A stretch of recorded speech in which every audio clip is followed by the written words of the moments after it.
Do you think evaporation enthalpy increases or decreases with increasing pressure? Pause here and write down your answer and possibly your explanation if you have one. If you are unsure, you are in good company. Plenty of my students have over the years been confused about this. They know that if the pressure goes up, the condensation temperature goes up. They also know that the enthalpy of the steam goes up when the pressure goes up. Many then think that this must imply that the evaporation enthalpy also increases with increasing pressure. If you follow along this simple explanation that I will give, I think you are likely to remember how this works for the rest of your life. Let's begin simple. Pause the video here and write down what you think is the difference between a liquid and a gas.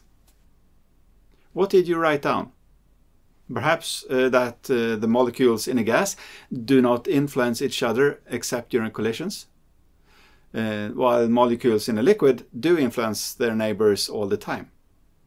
Well, although that is true, the reason why it is true is because in a liquid the molecules are close to another, while in a gas they are far apart. Okay, so what happens with the distance between molecules if you increase the pressure? Well, in a gas the distance is clearly reduced. Many liquids, however, are almost fully incompressible, so even if you increase the pressure, the distance between the molecules do not change much. So the more you increase the pressure, the more alike the gas phase will be to the liquid phase.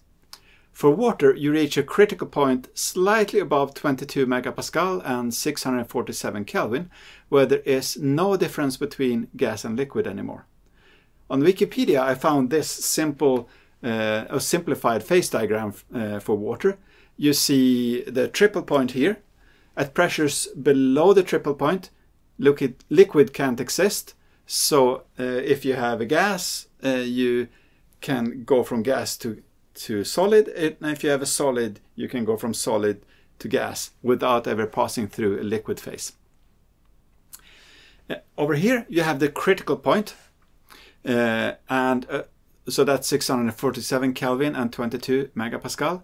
At higher temperatures than 647 Kelvin, there is no difference between liquid and gas.